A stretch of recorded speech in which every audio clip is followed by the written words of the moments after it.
Hello everyone. Tonight, we descend into the soft, rose-colored haze of 1890s New Orleans. Not the festive Mardi Gras kind, but the velvet-draped, gin-scented shadow, heavy kind. You walk into a room where the walls smell of mildew, masked with too much perfume, where gas lamps flicker like nervous glances, and where every curtain hides something that might breathe. Welcome to the Mahogany Row Parlor House, your new place of employment. You probably won't survive this. So before you get comfortable, take a moment to like the video and subscribe, but only if you genuinely enjoy what I do here. And while you're here, let me know, what's your city? What's your time? Now dim the lights, maybe turn on a fan for that soft background hum, and let's ease into tonight's journey together. You're standing on a plush rug that doesn't quite cover the stain underneath. The madam calls it antique. You call it blood that never came out. The parlor is quiet for now, as it always is before sundown, when the world outside is still pretending it's proper, and the world inside is slowly tightening its corset strings. You've been here 3 days. 3 days since you climbed down from the train car with your Sunday shoes already scuffed and your last coin spent on the man who promised you a job as a seamstress. Instead, you ended up here under a lace canopy that smells of too many bodies and too few clean sheets.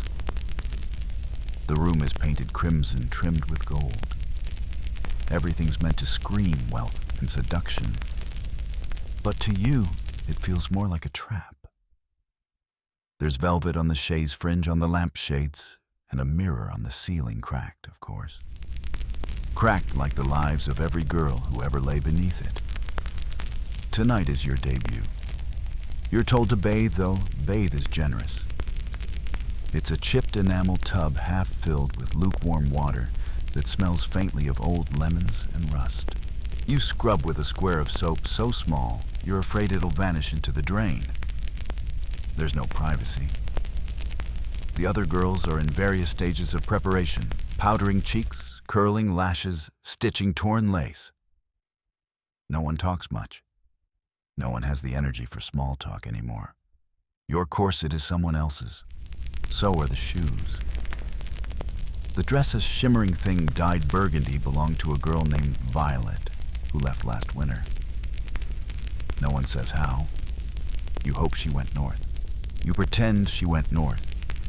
The Madam Miss Desdemona eyes you like a livestock inspector at the market. She adjusts your neckline, tuts at your posture, and tells you to smile, but not too wide. You're not a farm girl. You nod. You smile. You hate it. As dusk settles, the candles are lit. The gas lamps hiss like tiny serpents overhead. You descend the stairs and take your place in the receiving room where the men are already arriving. Their boots are polished, their teeth yellow, their laughs too loud. One smells like pipe smoke and wet fur. Another reaches for your wrist before even saying hello. You learn quickly that your job is not really about the body. It's about making them forget they have one. You become an echo chamber for their lies, their guilt, their desperation. You giggle at jokes that make your skin crawl. You nod at stories that contradict each other in the same sentence. You pour drinks you can't afford to taste. A man asks your name. You lie. You say Lily because it sounds fragile and clean. You haven't felt clean since the train. There's a moment, just one, where the piano begins to play. A girl named Odette strikes the keys like they owe her money. For a brief second, the room becomes something close to beautiful. You let yourself close your eyes. Big mistake. The man beside you takes it as an invitation. His breath is hot and smells like molasses gone bad. You fake a cough, step away, pretend to fix your shoe. It works this time. You sneak a glance at the window. Outside, a carriage rattles past, carrying women in real satin, real diamonds with real places to go. You remember something someone once told you? The difference between a wife and a whore is just who gets the nicer wallpaper. You can't remember who said it. Later, when the drinks are nearly gone and the room smells like sweat and cheap cologne, the madam tells you it's time. You follow a man up the narrow staircase. Your legs are numb. You count the steps 13. Of course it's 13. The room is already warm, too warm. He wants to talk first. His wife, he says, doesn't understand him. He presses coins into your hand, like that's supposed to erase everything that will follow. You fold the money into your shoe, while nodding like a priest, hearing confession. Afterward, you sit on the edge of the bed, while he snores with his mouth open, dreaming of absolution. You stare at the ceiling, at the crack in the mirror above, and for a moment, you feel like it's watching you, judging, or maybe just reflecting what you already knew. This isn't survival. This is a slow, velvet-lined extinction. Historians still argue whether parlor houses like Mahogany Row offered women any real agency, or if they were just prettier prisons. Some call them theatrical sanctuaries. Others just glorified slaughterhouses with chandeliers. You don't know which is true. You only know this: tomorrow the floorboards will creak the same way. Tomorrow the dress will still smell like last night. And tomorrow you'll smile again, just not too wide. You wake before dawn, not because you're rested. Your body aches from the man's weight, from the corset's bruises, from the mattress that's mostly horsehair and disappointment, but because the noise never stops. Somewhere downstairs, a bottle shatters. Someone's crying, or laughing, or both. You sit up slowly, careful not to wake the man beside you. He's drooling into the pillow, clutching it like it's a woman he actually loves. You slip your feet into shoes that don't quite fit and tiptoe to the hallway. There's no light yet, only the pale blue promise of morning. That in-between hour when ghosts still linger and the sun isn't brave enough to show its face. Downstairs, the kitchen smells like burnt bread and sour coffee. You grab a crust if there is one, chewing around the mold like it's just another flavor. Breakfast isn't guaranteed here. Neither is dinner. The madam feeds based on performance, and last night you were new, invisible, replaceable. Your stomach growls anyway, just to remind you it's still there. You ignore it. One of the other girls, Clarice, maybe sits in a corner plucking a loose thread from her chemise. She doesn't speak. She hasn't spoken since a week ago, when she came back from upstairs with a limp and a handprint on her thigh. You nod at her. She doesn't nod back. By mid-morning, the house is quiet again. The men are gone, the rooms are empty, and the heavy curtains block out the sun like it's guilty of something. You sneak upstairs to wash if the water pump isn't frozen or rusted shut. Today you're lucky. The tap sputters like it's arguing with you, but it works. Kind of. The mirror in the washroom is small and warped. You barely recognize the face staring back, smudged eyeliner, red-rimmed eyes, lips cracked from too much biting and too little balm. You try to smile. It comes out crooked. The dress you wore last night lies crumpled on the floor. You shake it out.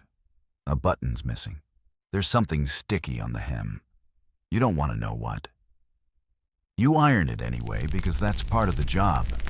The illusion, the performance. You might be starving, bruised, and ready to collapse. But by sundown, you'll look like the poster girl for Southern elegance. Gilded hair, painted lips, hollow stomach.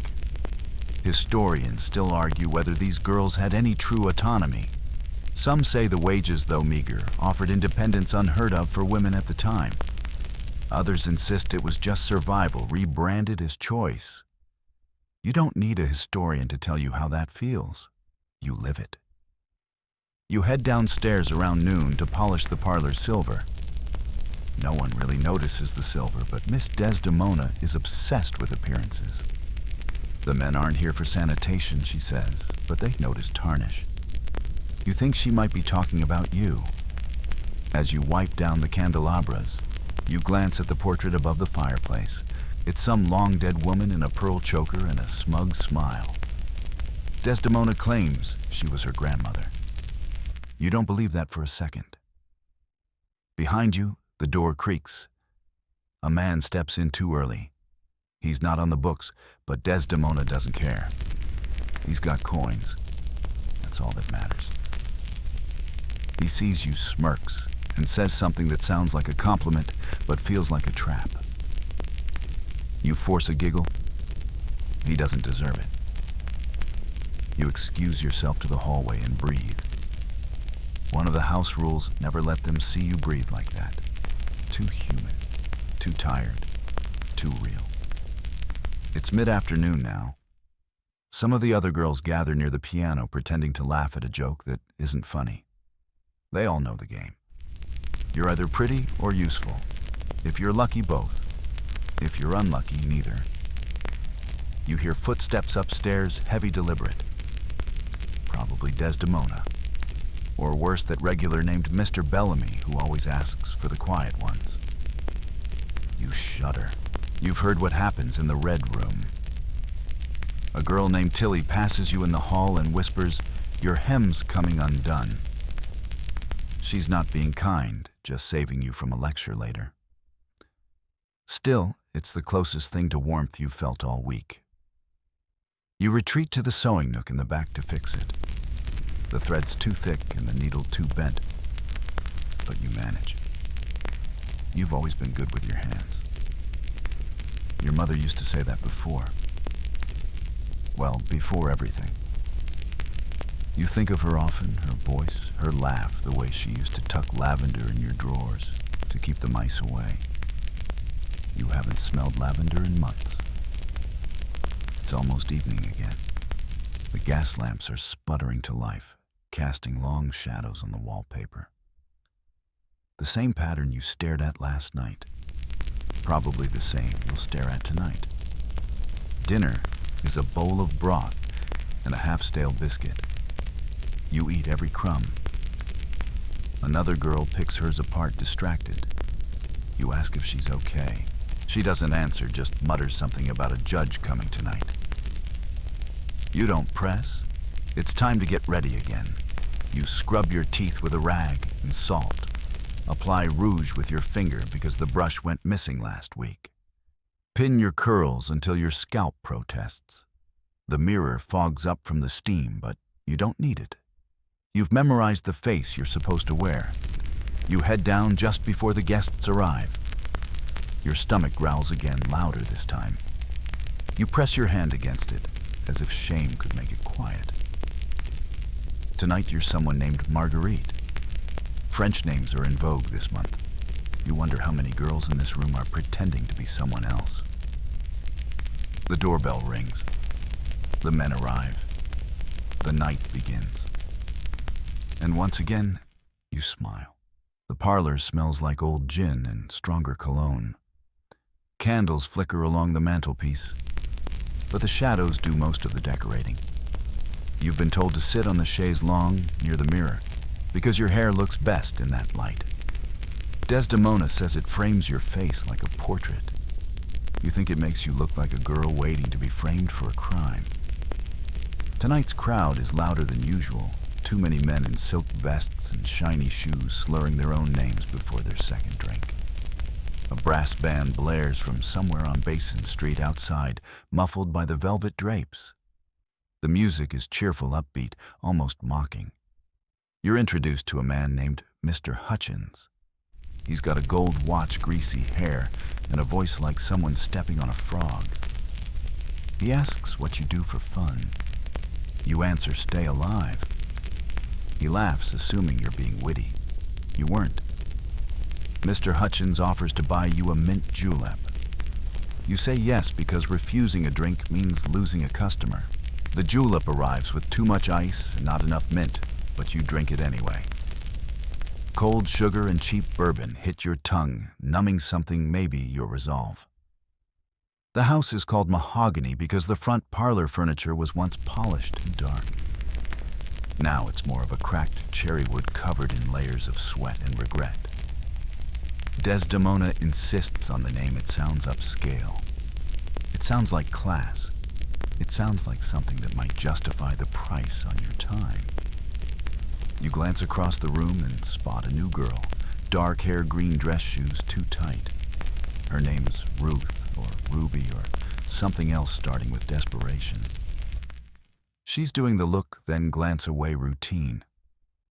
You remember when you still had the energy for that. Desdemona floats through the room like a ghost who hasn't yet realized she's dead. She taps shoulders, straightens cuffs, whispers into ears. She doesn't say your name, but she doesn't need to. You see the nod. Mr. Hutchins sees it too. He reaches for your hand. His nails are bitten to the quick. His fingers are clammy. You stand because you're supposed to, not because you want to. Upstairs is 13 steps away. You count them again like a ritual, a little graveyard for your better choices. He asks for the violet room. You'd hope to avoid it tonight. The ceiling leaks when it rains, and the mattress sags in the middle like it's given up. But it has the best mirror. That's what they say. He wants music. You wind the phonograph by the window. It crackles to life with a waltz that once meant elegance, but now feels more like a countdown. He takes off his shoes, but not his socks. You lie back and pretend to be elsewhere. While he talks about his horses and his terrible wife and his business ventures in Baton Rouge, you stare at the ceiling and try to remember how old you are. 1921. You've told so many lies about it that the truth got left behind at some depot. Afterward, he falls asleep, half-dressed. You slide out from under him and fix your bodice. There's a bruise forming near your collarbone. You press it and wince. You whisper, "Lucky girl," under your breath. You're not sure who you're talking to anymore. Back downstairs, Desdemona catches your eye. She holds out a silver coin between two fingers, balanced like judgment. You take it without a word. It'll buy one lemon, maybe a second-hand pair of stockings if you're lucky. The other girls are laughing in the parlor now, passing a bottle and telling a story about someone who once had tea with a real duke. Probably a lie, but a comforting one. You collapse into a chair near the stairs and rest your feet. They've been crammed into those two small heels for 5 hours. Your toes have lost feeling. You think of a girl named Sabine, who once soaked her feet in gin to dull the pain. She died of infection 2 weeks later, or maybe she ran off. Historians still argue whether girls like her really escaped or just vanished into different types of graves. A knock at the side door. One of the staff opens it. A delivery boy steps in with a crate of wine and a small envelope. Desdemona takes the note, skims it, and folds it in half with a sigh. "The senator's coming tomorrow?" she says aloud. A groan ripples through the room. You've never met the senator, but you've heard the stories. He likes to play doctor, but only after pretending to be the patient. One girl nearly choked when he stuffed handkerchiefs in her mouth for authenticity. Another needed stitches. You whisper to yourself, "Please let him pick someone else." It's after midnight now. The men begin to thin out, drifting back to their carriages and boarding houses and respectable homes with wives who pretend not to know. A man you don't recognize lingers by the fireplace, staring at the portrait again. He mutters something about how she looks like his mother. Then he stumbles out the door. You head upstairs to your room. It smells like dust and perfume, and something older than regret. You crack the window, even though you're not supposed to. Outside, the city is still moving, horses clopping distance, shouting, the low hum of jazz pouring out of a basement club. You sit at the small desk, open a drawer, and pull out your notebook. It's mostly empty. You write one line tonight, "I am not a chair for men to rest on." Then you close it again.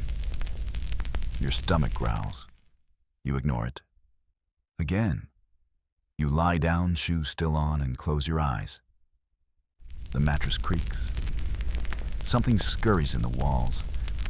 You whisper the names of the girls who used to sleep here one by one like a lullaby. And you try not to dream of breakfast. Morning arrives, not with light, but with noise. A clatter of plates downstairs, someone yelling about spilled tea, and the sharp bark of Desdemona's voice slicing through the parlor walls. You lie there a moment, staring at the ceiling, counting the hairline cracks like constellations of past mistakes. You don't move right away. The soreness in your hips and shoulders makes itself known like an old injury. Maybe it is an old injury by now. You've stopped tracking them. You just wear them like part of your wardrobe. Eventually, you sit up. The floor is cold on your feet and you hiss softly. Your shoes are still damp from last night's rain. No one told you it had rained? You don't get windows where you sleep, only water stains on plaster and the sound of rats tap dancing in the walls. You pass the mirror and glance, always a mistake. Your hair's a frizzed halo around your head. Your eye makeup has traveled south. There's a bruise on your arm, blooming like violets, and you trace it absent-mindedly. You think of your old Sunday dress. You wore it to your cousin's wedding once. It was sky blue with white trim and smelled like fresh starch and lilacs. The dress you pull on today smells like mold and old perfume. It was once cream-colored, now more of a sorrowful beige. Still, it fits. And that's more than most things do in this house. Downstairs, the parlor is being cleaned. 2 of the girls are dusting the figurines. You join them without being asked. It's not your shift, but no one wants to seem idle. Idle hands, Desdemona says, make empty pockets, and empty pockets make empty stomachs. You've heard that speech too many times. There's a fresh stain on the velvet armchair. Blood by the look of it. Someone's nose must have bled. Or maybe not a nose. You don't ask. The man from last night, Mr. Hutchins, left a silver button in the folds of the cushion. You pocket it. Buttons are currency here. A good one might buy you a new comb or a better bar of soap. You sneak into the kitchen and pour yourself a half cup of coffee. It's bitter and smells burnt, but it's hot. One of the kitchen girls, Myrtle, throws you a wink. She's one of the few in this place who hasn't let it eat her whole. Not yet. As you sip, you hear Ruth, yes, that is her name, arguing with Desdemona in the hallway. He said he'd pay double, Ruth hisses. Then he left without a word. Desdemona's voice is syrupy and venomous. Then next time, ask for the money first, darling. We run a business, not a charity. You pretend not to listen, but everyone hears. That's the rule. You pretend you don't hear the other girls cry. You pretend you don't know who was screaming 2 nights ago. You pretend you're not next. You remember the price of a smile here. A smile gets you a drink. A smile gets you a better room. A smile keeps you in the parlor, not up in the attic where the sick girls go. But the smile costs something each time. You feel it chip away at you like a sculptor who doesn't know when to stop carving. Historians still debate whether houses like Mahogany were protective spaces for women, a place where at least some rules applied, or just well-upholstered cages. You could argue it both ways. After all, the streets outside were no safer. There are rumors, of course. Girls gone missing after leaving the house with a man who never gave his full name. One girl, Evangeline, disappeared after being booked for a private party. The police filed nothing. The newspapers printed nothing. Desdemona told everyone she moved to St. Louis. You still think about her. She had a gap between her teeth and a laugh that made you feel like you'd swallowed honey. She wore a red silk ribbon in her hair that she claimed once belonged to Sarah Bernhardt. You believed her, even though you knew it came from a pawn shop on Decatur Street. You finish your coffee and tuck the mug behind the flour tin so it won't be borrowed. You have exactly 3 things you consider yours: a comb, a thimble, and this chipped blue mug. Everything else, your name, your stories, even your breath, belongs to the house. By mid-morning, you're back in the sewing room mending a bodice for Tilly. She tore it climbing out a window 2 nights ago after a client had ideas. The tear is clean vertical, like a warning. You stitch it carefully, your fingers moving faster than your thoughts. Sewing keeps the mind quiet. You learned that as a child. Tilly watches you from the cot across the room, smoking something she shouldn't be able to afford. You're good with a needle, she says. You nod. You could leave, she adds too casually. Open your own shop. You don't answer. Because you know the truth, you could leave, sure. But you'd leave with what? No savings, no references, no husband, no family willing to take you back. In 1890s, New Orleans, being a woman without attachments is like being a ship without a sail. You drift until you sink. You change the subject. Did you hear about the girl from the Iris house? The one who bit a judge? Tilly grins. Clara, that girl's a legend. Desdemona says she's dead. Tilly shrugs. Better than being here forever. And there it is again, that idea that haunts every hallway and every corset hook in Mahogany house. Not escape, just an end. That night you wear a new wig. Blonde ringlets itchy. The men like variety, Desdemona says, as if you're a seasonal dish. You look in the mirror. You smile. But your eyes are someone else's. Downstairs, the piano plays itself. Not really, of course. But no one ever watches the pianist. She could be a ghost, and no one would notice. You sit on the chaise and wait for someone to call your name. You hope it's not the senator. You smell him before you see him. Thick cologne clothes and sweat. It hits your nose like a fist of cinnamon and fear. You turn toward the parlor doorway, and there he is, the senator. Big as a bull, dressed in navy blue with brass buttons, and a cane he doesn't need but likes to wear. His boots squeak. His smile is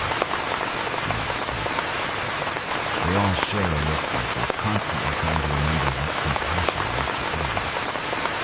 Desdemona appears beside him, soft as a shadow. Her voice syrupy on the vocal. So glad to have you back, Senator. The usual ring, he nods rapidly. His gaze is all locked on me. I can feel it like hot breath in me. Here's the name, he asks. But you're still not old enough to be invisible. I wish you were. Desdemona gives me a made-up name, Marguerite, tonight, and you brace yourself. He gestures with his cane. Upstairs. You don't need very well. Your body wants to feel it. To become furniture. But Desdemona's eyes flick toward you, and you know the consequences of hesitation. So you rise, smile, count the steps as you climb them. 13. Every time 13. The senator's suite is upstairs in the back. It used to be a nursery before Desdemona bought the house and turned innocence into profit. Now it's red wallpaper, heavy curtains, and a bed too large for one man, but too small for safety. He closes the door with a click. The sound echoes in your spine. He talks while removing his gloves about his schedule, his enemies, the woman at church who dared correct his Latin. You nod in the right places. He likes it when you seem impressed. Then comes the request. There's always a request. Tonight he says we pretend you're mute. You nod. Good, he says, loosening his collar. Good girl. You want to scream, but you don't. You've learned how to swallow sounds like that. You become a stage prop, a doll, a mask. Later, when he's asleep, and they always fall asleep, you slip out of bed carefully as a whisper. You dress with shaking hands. There's blood on your pen again. Not yours, thank God. And maybe you are the pass the parlor and head for the back porch where Myrtle is peeling potatoes in the bin. She glances at your face, then looks away. No one asks questions here. That's part of the unspoken pact. Silence for safety. You sit beside her and say nothing. She offers you a potato. You take it and peel. The skin comes off in one curling strip. The rhythm helps. Peel, flick. Peel, flick. The senator paid double. Desdemona says the next morning, you're handed a gold coin wrapped in a ribbon. Keep up the good work, she coos. You drop it in your drawer next to your comb and your notebook. The gold looks out of place there like a pretty line, resting on an ugly tree. Later that week, you hear a story that freezes your blood.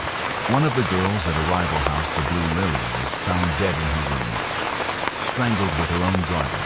The papers call her a known woman of low repute. No name, no age, just a cautionary tale. Historians still argue whether violence against harlots in 1890s New Orleans was actively ignored or simply tolerated. There's evidence of police protection for a price. But more often the lawmen were customers, not saviors. You remember the sheriff who comes here sometimes? He lights cigars and spitting on the floor. Once you saw him kiss a girl with blood on her lip, you call it playful.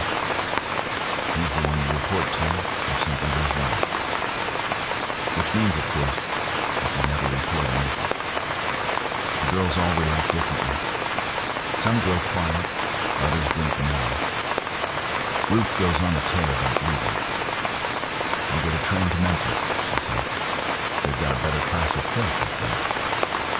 Tilly laughs and says, even the rats in Memphis charge well. But Ruth isn't laughing. Her hands shake when she smokes now.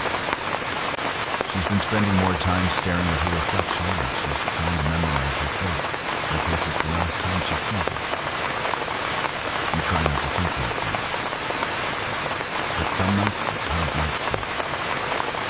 There's a client that evening who insists on being called Doctor. He's not. He smells like varnish and keeps talking about his collection. You nod, smile, count ceiling tiles. His hands are cold and dry like leaves. When he leaves, he forgets his gloves. You burn them in the fireplace. You know better than to keep souvenirs. That night you can't sleep. The house creaks like it's breathing. You hear the distant whistle of a train, long, mournful, heading east. For a second your chest aches. You want to be on that train. You want to be someone else. You open your notebook and write, there are houses that serve tea. And there are houses that serve girls. I live in the second kind. You close the book. Hide it under your mattress. If Desdemona finds it, she'll burn it. She once burned a letter a girl wrote home said it invited rescue. And that wasn't allowed. Freedom in this place is a dirty word.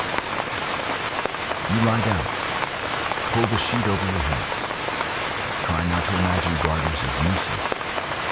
Try not to wonder how long the senator's smile will follow you into your dreams. The sky over New Orleans turns gray with rain by morning, and the gutters on Basin Street swell like veins. You press your forehead to the cold pane of the hallway window and watch the drops trace crooked lines like someone crying too hard to wipe their face properly. Downstairs, Desdemona is already shouting someone stole laudanum from the medicine cabinet. Again, you stay quiet. Everyone stays quiet. No one's stupid enough to point fingers, especially when most of those fingers shake from the floor. You return to your room to find your corset half chewed. Mice. Again, you patch it with a swatch of old curtain fabric, sighing as you tighten the laces yourself. There's no one to help you anymore. Ruth's been locked in quarantine upstairs. Some say she coughed blood. Some say it was just too many nights with men who liked rougher games. You hear her hacking through the ceiling as you adjust your hemline. The rain hasn't stopped by the time you're sent out. Yes, out. A carriage ride to the edge of the garden district, where a client has requested a more discreet engagement. You ride in a buggy with broken springs, every bump slapping the thought out of your head. The driver doesn't talk, just spits and clicks his tongue at the wheel. You pass real houses, ones with porches and rocking chairs and hydrangeas that don't smell like mildew. You glimpse women, real women, shelling peas, reading to children, yawning beside proper husbands. And you feel like a window, something to look through, but never open. The house is painted pale green shutters, not like it's never seen a lot of nothing. The man who opens the door is smiling too. You already don't trust him. He offers tea. You accept. It's lukewarm and bitter, but at least it isn't gin. He talks about your beauty and how you remind him of the pain. You wish you could say the same. He reminds you of spoiled ham. He wants to watch you eat cake. That's all. That's the job. At first, you sit in his ornate parlor nibbling sponge cake on paces. So elegant, so still. And he asks you to take off your gloves slowly. You do it like you're undressing your hands, which are not enough. He reaches out suddenly and grabs your wrist, pinching it until your skin is red. You don't know. You've learned that future only encourages that. He stares at your palm like it holds the answers to something he wants. Then he lets go breathless, as if the moment just exhausted him. You excuse yourself to the bathroom and splash your face with water that smells faintly of bleach. You look in the mirror and practice a smile, just to see if your muscles still remember how. He pays double. Of course. Always double when it's weird. On the ride back, you cry silently, facing away from the driver. The wind from the cracked carriage window dries the tears before they reach your chin. You arrive at Mahogany just as night falls. The gas lights flicker like they're shivering, and Desdemona greets you with her usual question. Did he leave marks you shake your head? She smiles. Good girl. We'll send you again. In your room, you lie down, still wearing your shoes. You can't muster the will to untie them. Your hands ache from clenching. You dream of cake and wrists and green shutters that slam shut just before you reach them. The next day, you avoid the parlor. Too many eyes. Too many men who think you look like someone I used to know as a compliment. You hide in the laundry room ironing sheets that will never feel clean again. Odette finds you there, barefoot, humming through clenched teeth. She leans in. You hear what happened to the girl from Iris' house. You know. Everyone's heard by now. Word is, she thought that. Took a knife to him. You stop ironing. And Odette shrugged. He walked away. She didn't. Historians still argue whether any legal protections existed for girls in your line of work. Technically, it wasn't illegal to sell your body, but it was illegal to be attacked while doing so, unless, of course, the attacker had money. Then it became a misunderstanding. You're called back to the parlor that evening. A gentleman wants conversation. Just conversation. You try not to laugh at the absurdity of it. His name is Mr. Dalrymple. He's got spectacles, a cane, and fingers stained with ink. A writer. He says he's working on a study of the feminine condition. You want to tell him he's sitting there. He asks what your favorite book is. You lie and say Jane Eyre. He sighs with natural longing. The soul in chains, but noble still. You suppress an eye roll. He talks about his mother, then his wife, then his mistress, then his manuscript. You've never met someone so interested in his own thoughts. Eventually he leaves. Doesn't touch you, doesn't tip either. Desdemona says he's a special friend of the house, which means suck it up. That night you sneak upstairs to the sick room. Ruth is still breathing, but it's shallow. Her skin is waxy. She doesn't open her eyes, but her hand curls weakly around her. You sit with her until morning, humming something wordless. It's the closest thing to prayer this house will ever have. By dawn, Ruth is gone. You know before anyone tells you. There's a hush in the house, too quiet for normal misery. The girls are all whispering, but not about Ruth. Around her, like her absence, is a living thing crawling between the floorboards. Desdemona has the sick room scrubbed before breakfast. The sheets burn, the mattress flipped. The priest never comes. No bells toll. The undertaker arrives through the back alley with a cart meant for crates, not corpses. You aren't allowed to go outside and watch them take her away. But you do anyway. You sneak to the stairwell window and press your face to the dirty glass. The rain has stopped, but the sky is still the color of wet ash. They don't use a coffin, just a shroud tied with twine. Two men you've never seen lifting like a sack of rice. Her feet stick out bare and pale. You memorize the curve of her ankles so you won't forget she was once blind. That night someone asks where Ruth is. She repeated Desdemona says without looking up from the ledger. You realize home means the trench outside the pauper cemetery. You try to eat dinner, watery soup and crusty bread, but your throat closes around the spoon. Odette sits beside you, pushing beads in slow circles across her plate. No one says Ruth's in the room. That's the other rule: the dead don't belong to you anymore. You return to your room and lock the door. That's not allowed either, but you wedge a chair under the knob. You light a candle and write, "Ruth died without a prayer." But I'll remember the way she curled her hair with a spoon. You blow out the flame and let the dark settle like a blanket. Later that week, a new girl arrived. Named Sadie, age maybe 16. Her hair's too clean, her shoes don't match. She speaks with a Mississippi drawl so slow you think she's making it up.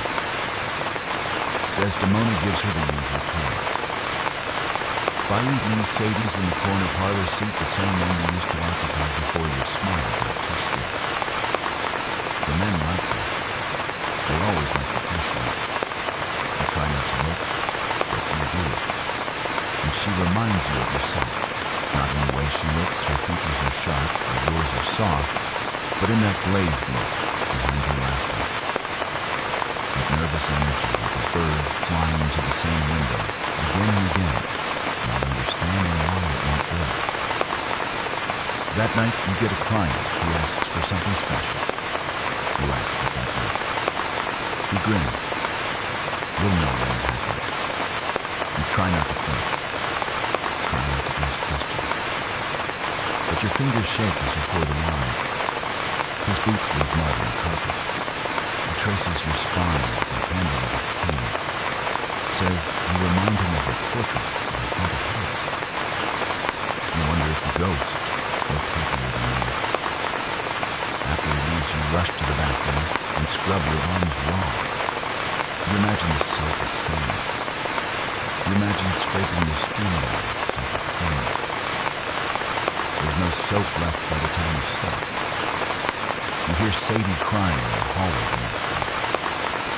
Quiet, but enough to make you listen. She's curled in a corner face, pressed into her knees dress, torn at the hem. You kneel beside her, offer a rag and water. She doesn't ask for explanations. You don't give them, just it gets easier. Lie. But she nods. Historians still debate whether the women of New Orleans' red light district formed genuine communities or were just trapped together by necessity. You know the truth is both. You don't love each other here, but you survive because sometimes someone hands you a rag and doesn't ask what happened. The next morning, Desdemona announces a party. Private affair, she says, grinning like she's selling candy. We'll be hosting some very important men this Saturday. Dress your best. Smile like you're paid to. And walk. Preparations begin that afternoon. The house is scrubbed. The windows wide. The curtains beaten clean until clouds of dust fill the air like old secrets. You're fitted for a new gown, a pale gold thing that smells like camphor and old lace. Tilly mutters it looks like a wedding dress. Odette says it looks like a lie. You agree with both. The party night comes. The guests arrive in carriages too polished for this part of town. Men in silk cravats and gold watch chains. Women toot lies, lovers' mistresses pretending not to know. Everyone pretends something here. The parlor is filled with laughter and music, but beneath it runs a low, steady fear. These nights are dangerous. Everyone is drunk and titled and rich enough to make bodies disappear. You're poured champagne, real champagne, not the cheap stuff, and told to mingle. You do. A man touches your arm. You smile. Another kisses your wrist. You laugh. A third leans in and says, "Don't you just love a good secret?" No. Because here your whole body is a secret. Later upstairs, one of the girls screams. Everyone hears it. No one moves. Desdemona appears seconds later with a calm, practiced voice. It was just a little excitement. Nothing to worry about. The party goes on. But something breaks inside you. You return to your room and wait. There are no little screams. Only little rooms where no one listens. You tuck the paper into your mattress. Fold it tight, like a prayer. The next day, Sadie asks if she can sleep in your room for a while. You say yes, not because it's safer, just because it's not silent. By the end of that week, Sadie stops asking why. She no longer cries in the men's room, no longer asks if her dress is too low, no longer jumps when Desdemona's heels click against the floorboards. Instead, she brushes her hair slowly each morning like she's preparing for a role she didn't audition for, but now plays with studied indifference. You watch her change in real time, where you once watched yourself, though back then there were no witnesses.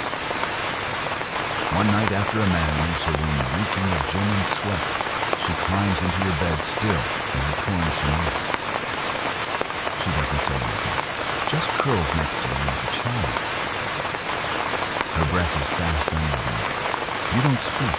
You just lie there, arm beneath her shoulders, staring at the cracked ceiling.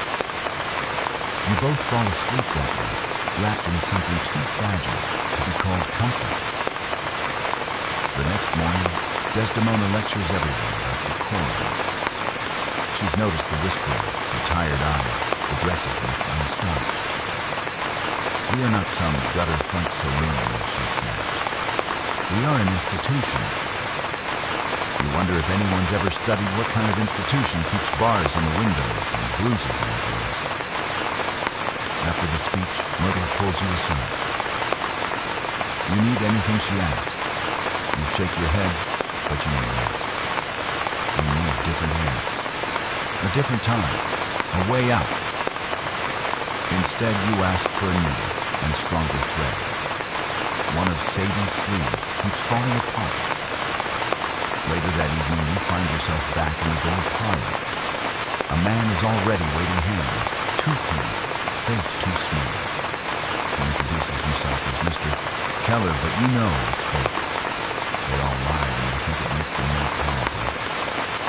He orders brandy. You pour it. He asks about your family. You lie.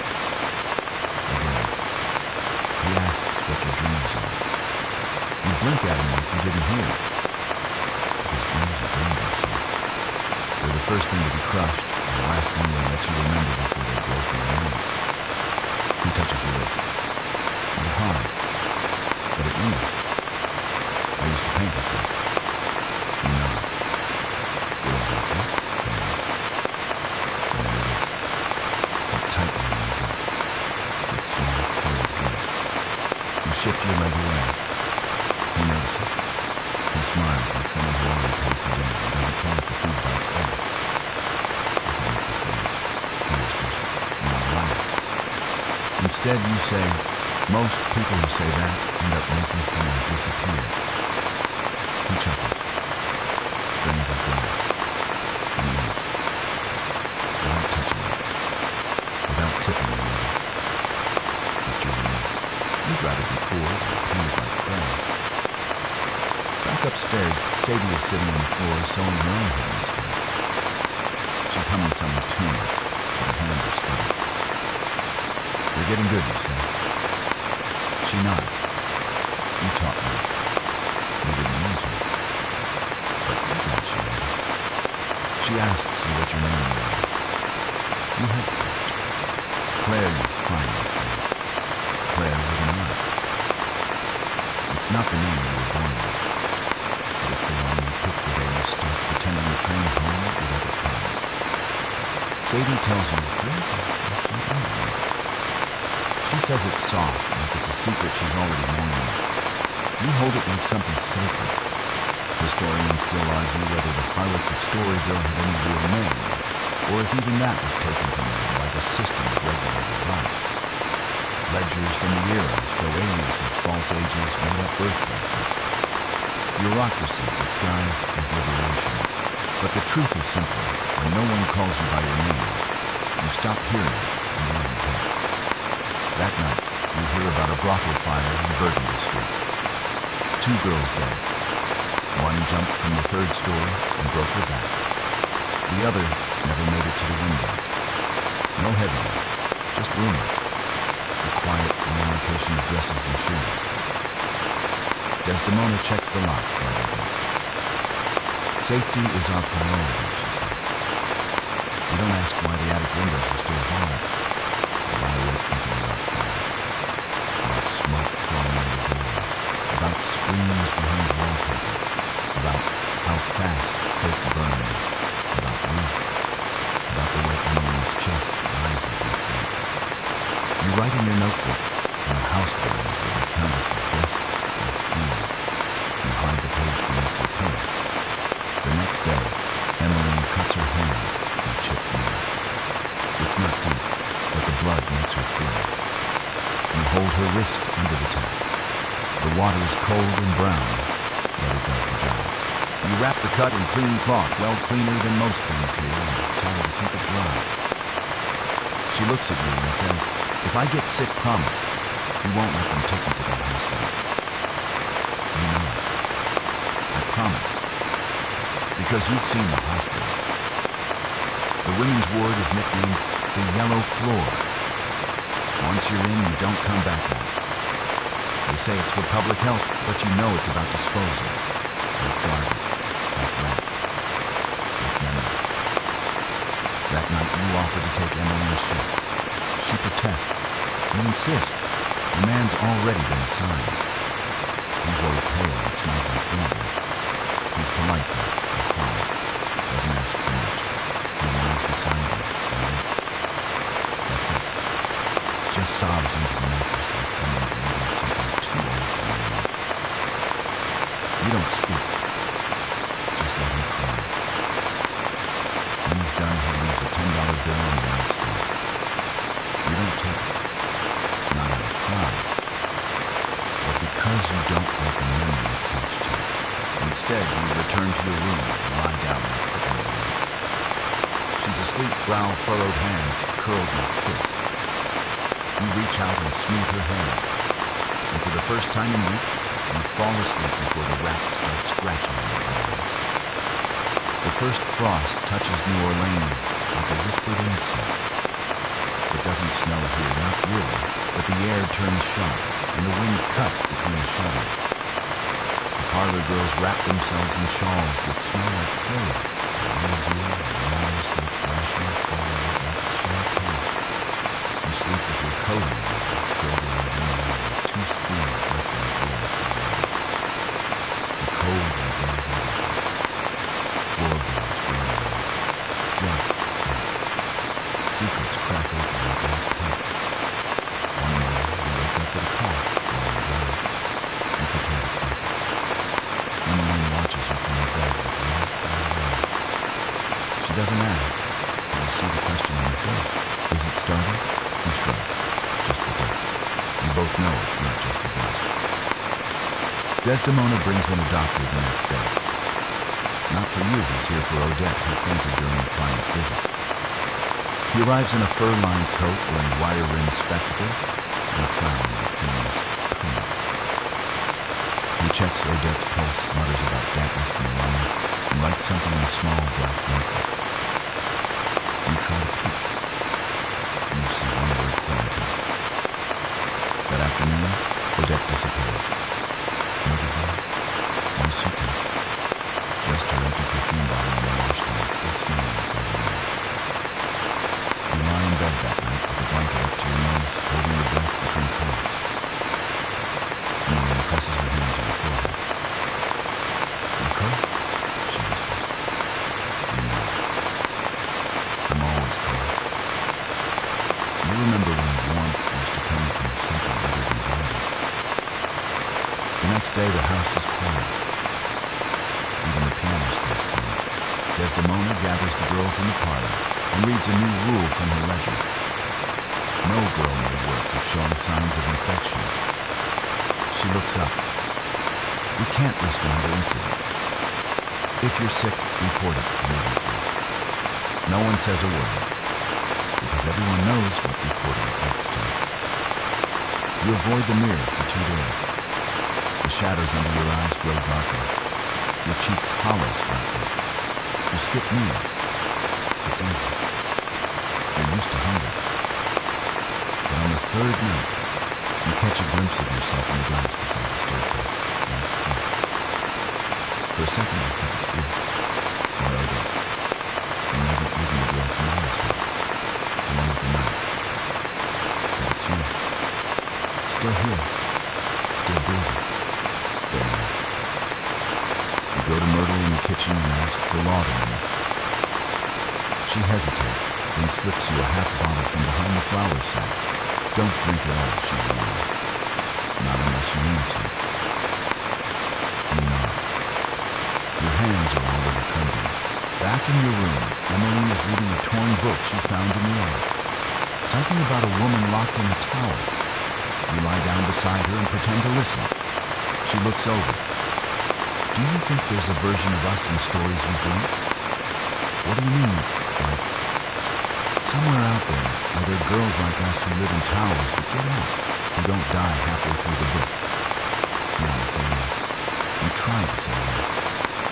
But the words get caught in your throat, stuck behind the cough that never leaves. You change the subject. You're hungry, she shrugs.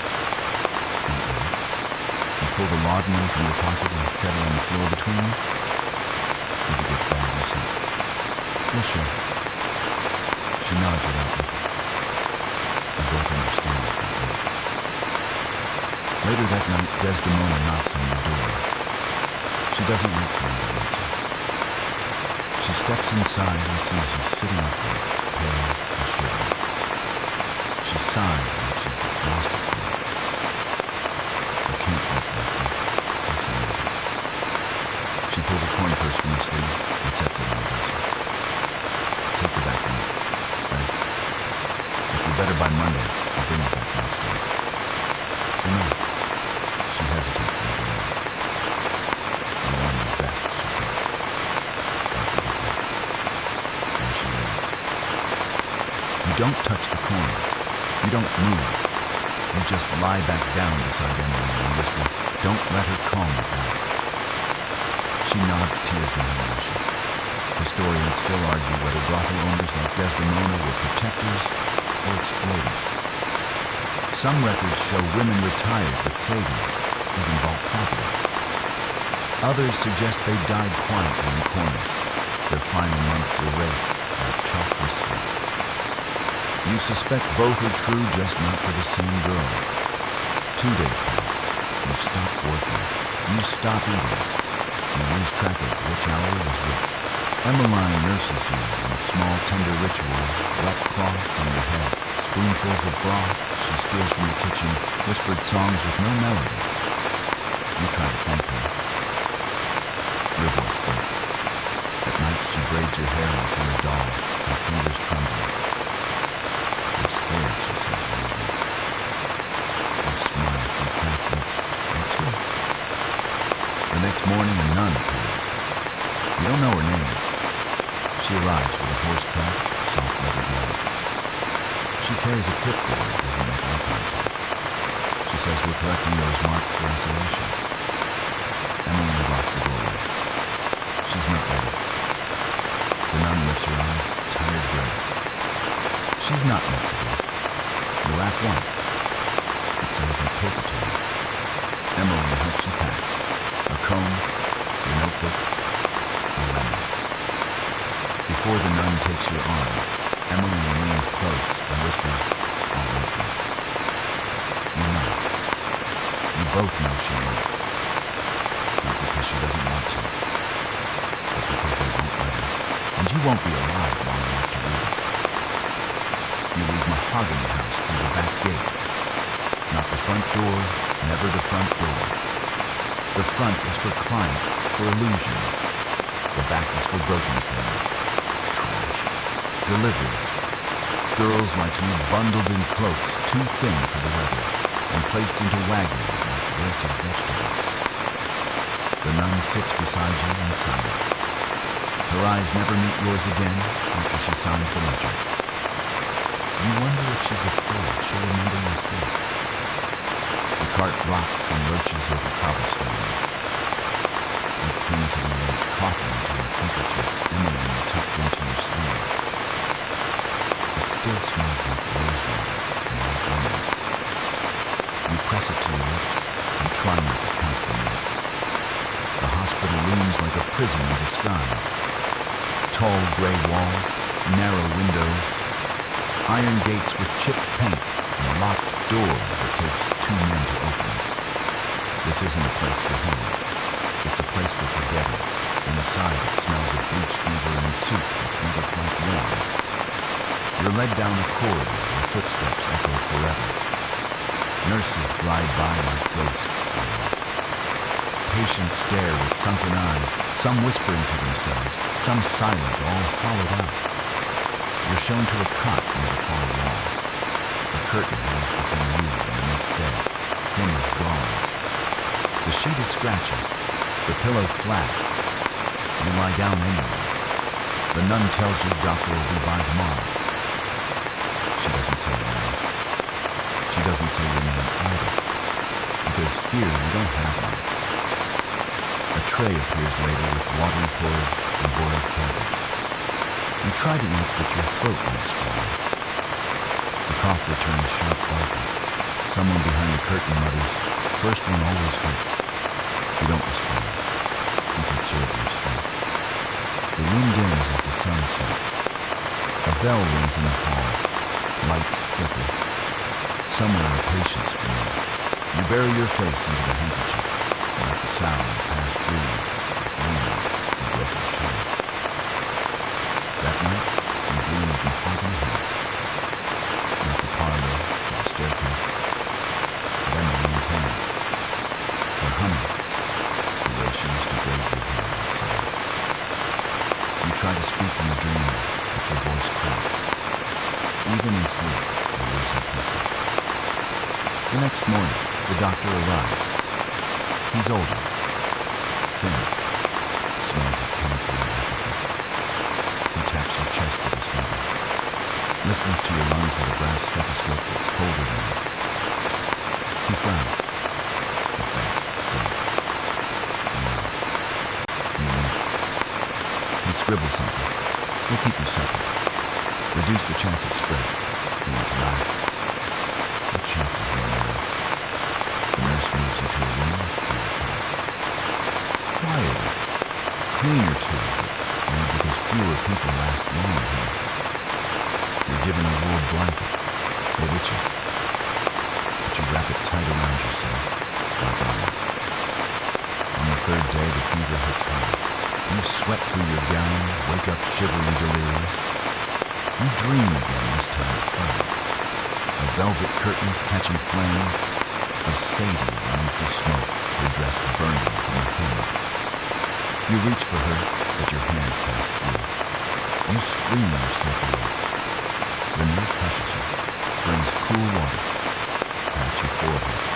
You're still here, she whispers. You almost ask why you're here, but instead you close your eyes. In the following days, everything slows. You lose track of names. You lose track of hours. You begin writing again barely legible lines in the margins of your notebook. I used to be a girl. Now I'm just the space she left behind. Your fingers tremble too much to hold the pencil long. On the 7th day, you hear something strange laughing. Soft. From outside the window. You force yourself upright, shuffle across the cold tile, leaning against the glass. Outside, a child is chasing pigeons. Her mother holds a parasol watching. You're both laughing like nothing in the world has ever gone wrong. You press your palm to the window. The glass is warm with sunlight. That afternoon, a letter arrives.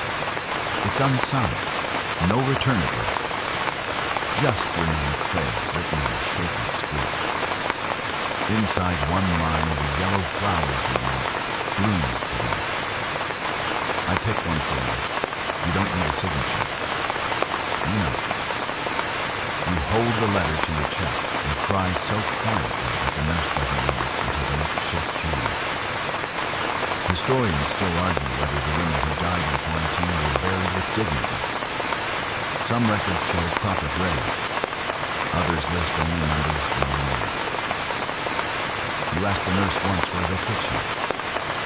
She squeezes your hand. You can remember. You doubt that. But it's a nice lie. And sometimes nice lies are all that keep people breathing. That night you take out your notebook and write one final time, I am not the dust. I am the spark in the veil, the breath behind the curtain.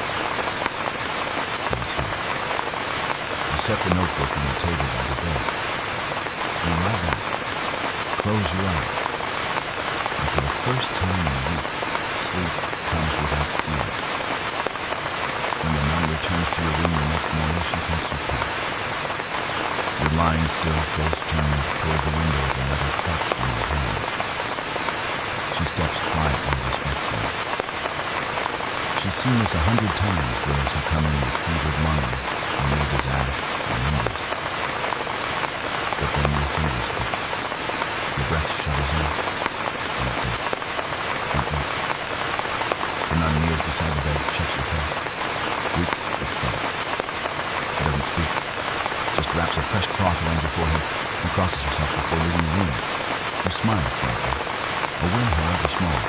Over the next few days, your body does what it was trained to do, endure. Not recover, just endure. You sit rock, you sleep. You cough until your ribs ache the last of it. The nurse begins calling you the quiet one.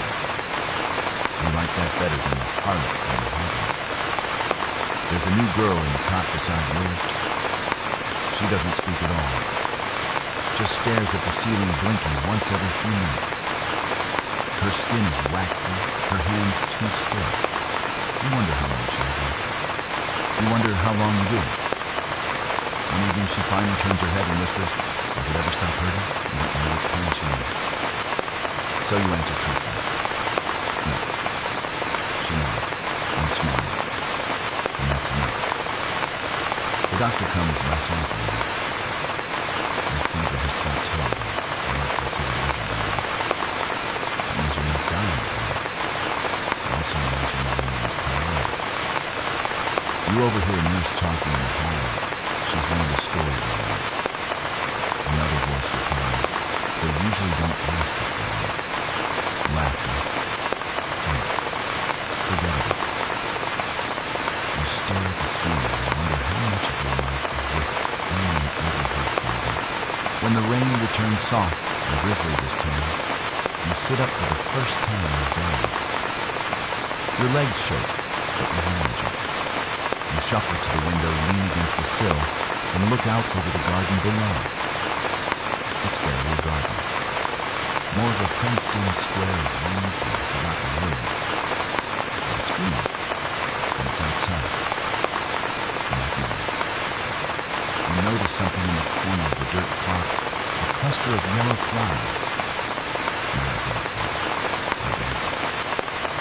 You imagine Emily kneeling, dirty in her hemline to pick them for her. She never said a word. Maybe the nurse found distracted, tinkled in her hand, and pity. Still in her hand. Belief, after all, is what's kept you alive, they say. Historians still argue whether the women of Storyville clung to faith or finally let go of it in those quarantine years. Prayer books were found. Rosaries, too. But so were scribbled letters to dead mothers and journals filled with only names. First names. Last names. Names erased by time. You know the truth. Belief isn't in what you say before you die. It's in what you hope someone might find afterwards. A few nights later, a priest arrives. He walks the halls slowly, murmuring blessings. He pauses at each door, blesses himself and himself. When he reaches you, he stops. You don't speak, neither does he. He just watches you for a minute. Then he leans forward and whispers, "You're not forgotten. But close your eyes. Let him believe it. Maybe you won't even let yourself believe it." He places a folded cloth beneath the pillow. You wait until he's gone to peek. It's not a rosary. It's a letter. The handwriting is uneven etched, but you recognize it. Emily, I heard you were gone, but I didn't believe you. If you get this, if someone lets this through, know that I kept your book. The one with all your scribble. I read it sometimes when the house gets too loud. I read it to the girls who think they're alone. And never just me. You were always. I'm still here. And I remember. You don't cry. You've cried too much. But your body shakes with something that's almost like this. You read it. Once, twice. You press it to your lips. Then you fall asleep with it etched in your hand. The nurse finds you that way. Breathing easier than it has been. She says nothing, just tucks the edge of the letter beneath the blanket and watches you. Outside the garden is still green. And somewhere down Basin Street, you know a girl is reading your words out loud to a room full of ghosts. The nurse wheels you into the garden following after you. It takes effort more than you'd admit out loud. Your legs tremble, your lungs rattle, and your head swims with every inch of sunlight. But you breathe through it. One breath, another. You feel like a clock someone's forgotten to wind properly. She parks the chair near the edge of the fence, where the stone path ends. The light is soft, and the air damp, the smell of earth stronger than you remember. You sit there for what feels like an hour. Maybe longer. Maybe they've already written you off. Maybe they've accepted that you're not going to cause trouble. That you're just quiet. Fine by you. You glance down and spot them, those yellow flowers again. Still blooming. Still bending under the breeze like they're listening. Emmeline's letter is folded in your sleeve. You keep touching it like it's a spell. Like if you hold it long enough, it might turn into her voice, her hands, her breath, and her neck, when she whispered stories about girls escaping towers. Your fingers itch for a pencil. The nurse brings you one. You ask her name. She says Inez. She smiles. You think there are kind people still. You take the notebook from your lap. Pages thin from your corners coat a few smudges from sweat and tears. You write slowly, carefully. Your hands still shake, but the words come. The world didn't want to keep us. But we kept each other. That's why we're still here. You pause. You underline it. Back in the ward that night, the quiet girl in the next cot, yes, the same one who asked about the pain, reaches out to touch your arm. You were outside, she says, like it's magic. The sun's still there. She closes her eyes like she can feel it through her skin. Later, the priest visits again. He's carrying a cloth bag filled with books. He offers one to each of the ladies, still lucid enough to care. When he reaches your cot, he pauses. You like stories, he says. It's not a question. You know. He gives you a slim volume of poetry. No title on the cover. Just an inscription inside. For those who carried fire through darkness. You touch the ink. Ask, is this yours? He shrugs. Someone gave it to you. A long time ago. You think of all the things women give away just to survive. And how rare it is when something like that. That night the fever creeps upon you. Not the full wave, but the simmering time that settles in your bones. You sweat through a ship-tossed turned dream. In the dream, you're back at Mahogany. Only now it's different. There are no men, no gas lights, no smoke. Just the girls. Laughing, eating, singing. You see Ruth McCormick in her red ribbon. Odette tuning the piano. Sadie Noemeline reading aloud from the notebook like it's scripture. Even Desdemona is there. But she's silent now. Sitting in the corner watching with hands folded for once, unable to steer the wheel. You walk through the dream barefoot light. And when you wake, you swear the room still smells faintly of gardenias. The nurse enters with fresh sheets. She hums something you almost recognize. She doesn't say much, but as she tucks the blanket around you, she leaves a lemon on the table. You look up at her. She smiles.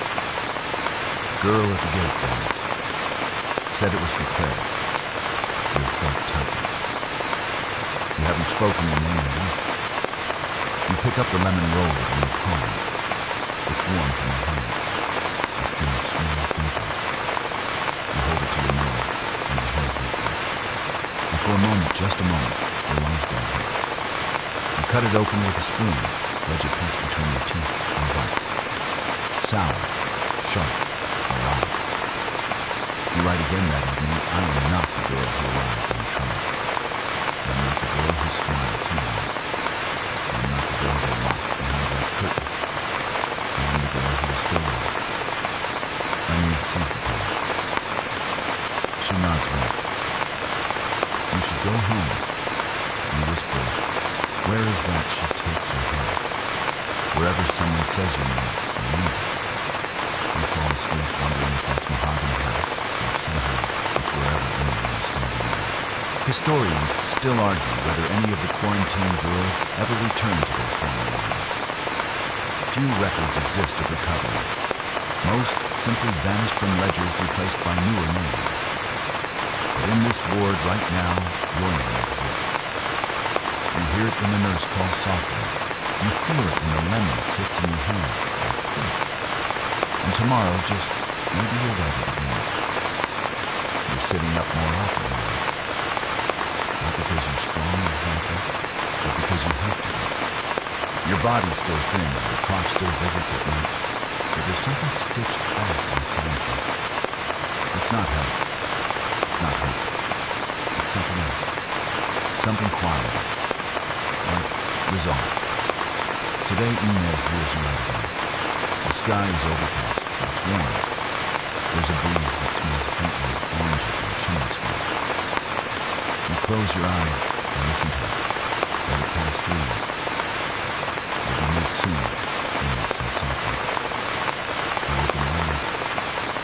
Move down as she nods. To the convalescent house, across town, if you keep improving. You blink stunned.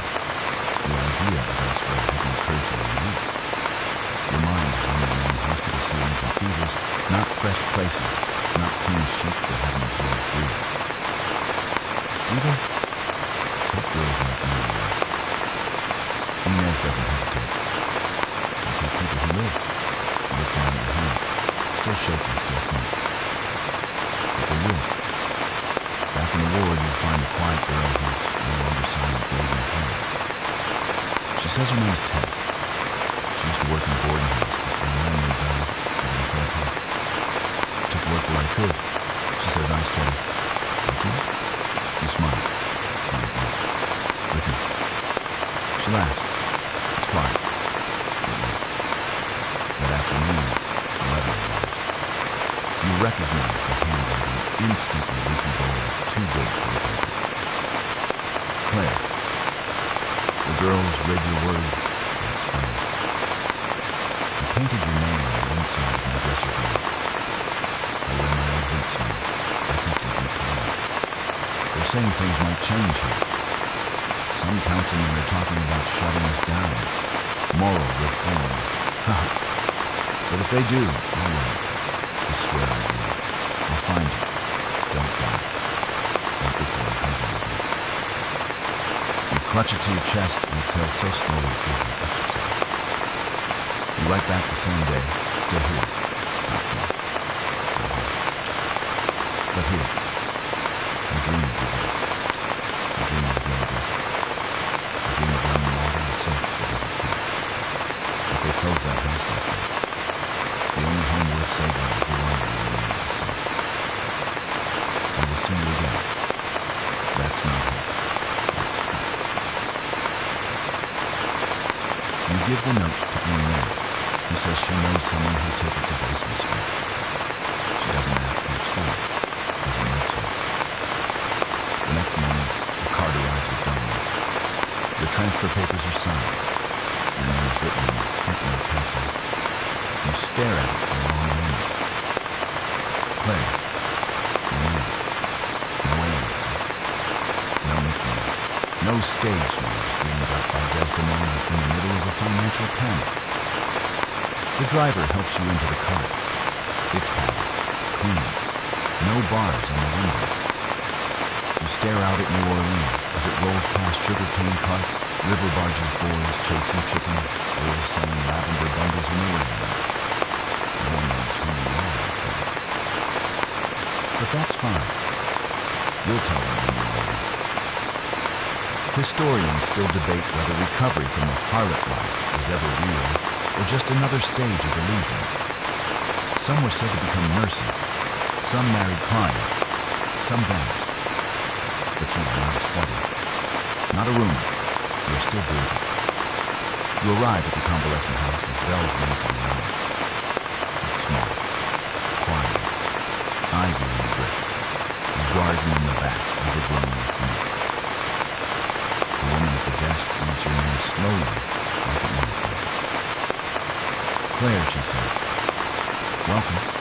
You're shown to a room with pale curtains and fresh linen. There's a pitcher of water on the bed.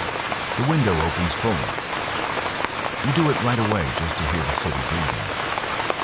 The first thing you unpack is the notebook. You open to a blank page. You write, there is life after velvet, after windows that don't open, after men who forget your name before they finish dressing. There is life, and I'm writing it down. You set the notebook beside your pillow. You sit on the edge of the bed. You close your eyes. And for once you don't imagine escape. You imagine arrival. Days pass in soft breathing. The convalescent house isn't a paradise. But it isn't a heaven. The walls don't echo with men's laughter. The rooms don't smell like smoke, and citrus, and sweat. And when someone knocks, it's not to summon. It's to check if you're hungry. You are. Slowly. The food isn't good, but it's warm. Soup with herbs. Bread that isn't stale. Tea, not gin, with lemon. You drink it slowly, letting it linger on your tongue. Not because it's delicious, but because you can. One afternoon, a woman named Martha joins your table. She's older than you, 40 or more. Hard to tell her face is lined in a way that isn't from age so much as endurance. She was a dancer when she says, in Kansas City. My knees gave out before my pride did. You smile at her. She smiles back. Claire, she says, taste the lemonade. It suits you. You decide to be with her. The nurses don't hurt. They don't whisper. They treat your cough like a thing to tend and a thing to cure. a week brings you a small envelope with a ribbon tied around it. And signed Emily. I started keeping a book like that. I write down every girl's real name when they come in. And I tell them, you are not what they paid for. You are not a woman. You are not a slave. You'd be proud. I wear your lemon like a brooch. Write back if you can. But if you can't, I still know. You weep. Quietly. The way someone weeps when their name has just been handed back to them whole. You write back in ink this time, in a pencil. You kept my word safe. So I'll keep yours growing. I don't know where I'm going yet. But I know this. It will have windows. It will have my name on the door. And I'll wait for you whenever you write. We don't escape. We arrive. Each day you walk a little farther. At first just down the hallway, then to the garden. The mint brush against your ankle. You laugh the first time a bee buzzes past your ear. You forgot bees existed. One morning, the local newspaper blows across the garden path. You catch it. Fold it open to an article titled, City Considers Closing Red Light District After Mounting Pressure. You scan it. They quote moral reformers, councilmen, church leaders. You look for names of the girls. There are none. You read the article twice. Then you tear it in half and feed it to the garden soil. That night, you write in the notebook. They'll bury your names and articles in ledgers. But they'll grow back in gardens. And in letters. And in the mouths of girls who say, Claire was here. You don't tell anyone that you've begun sewing again. Small things. Mending bed sheets. Fixing buttons. The rhythm soothes you. Thread through cloth knot, pull repeat. It feels like writing in a language your hands still remember. The matron notices. Offers you a job, not much just light work in the laundry. You accept. Not because you have to, but because it reminds you that your body can still make useful things. That you are not just something that things happen to. Historians still argue whether the women who left Storyville ever fully left it at all. Some married and never told their husbands. Some became nurses. Some ran boarding houses. Some didn't run at all. But you think they're asking the wrong question. It's not what they are. It's who they became. And you're still becoming. One day you wake with a fever dream that doesn't scare you. You're walking down the street in the quarter, clean dress, braids in your hair. You pass a shop window and see your reflection, older, yes. But hold. A child touches your hand. She's barefoot and laughing. You say something that you don't know what. You wake up smiling. No blood in your handkerchief. No burning in your chest. Just the soft tip of the cloth in your hand, the sun stretching across your head like a biscuit. Get up, wash your face, comb your hair, and go find your notebook. Because you have something new to say. The city feels different when you walk through it. You expect. Your body grows steady. The cough fades. Your appetite returns. And with it comes a hunger you forgot how to know, not just for food, but for existence. You begin walking farther down the narrow lanes by the market, past the apothecary's shop, with its glass jars and gentle bells, even along the edge of Basin Street, where the gas lights still flicker like old ghosts. People don't look at you the way they used to. You're not dressed for sale anymore. Your bodice is plain, your skirt practical, your shoes too sensible to spark interest. And it's liberating when a stranger is stinging away. To be unremarkable.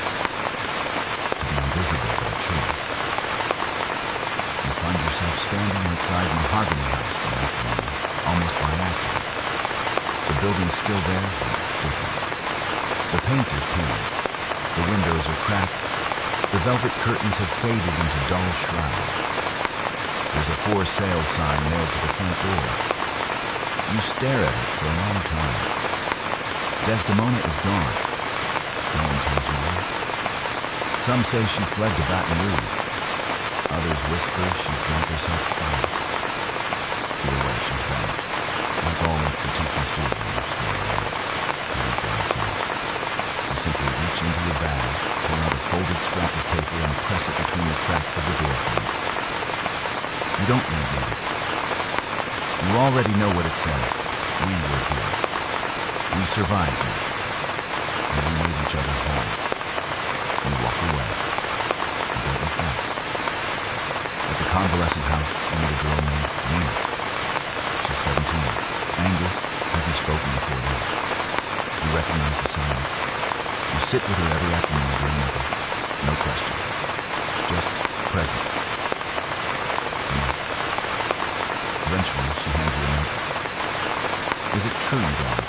You write back. You got through. Getting out is still happening.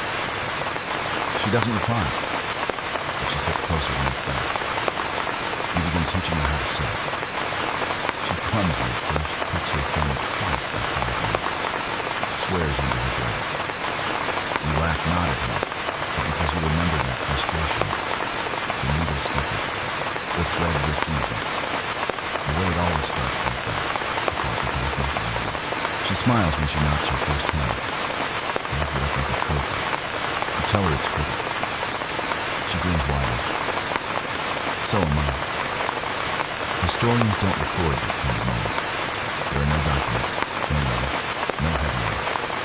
Just a crooked hand, a crooked smile. 2 girls survive. You begin writing again, not just in a notebook, but in scraps and margins on the backs of envelopes. Fragments. My name is Claire, and I am not a winner. We are not the price they pay. We are what remains. No one sends us. We do that ourselves in the quiet with thread and bruised fingers and stubborn mind. The matron finds one of your pages and tacks it to the hallway wall. Then another.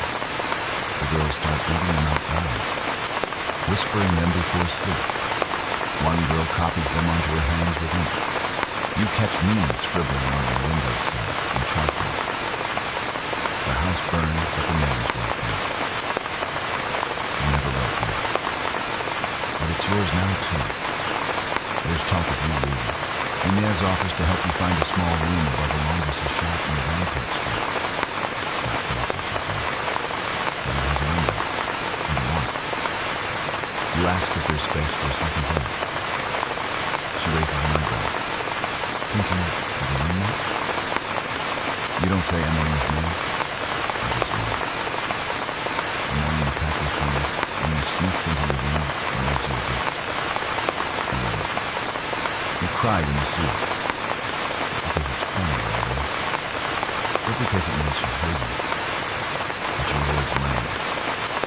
But she knows the truth when it's whispered into your pillow. Lemons mean survival.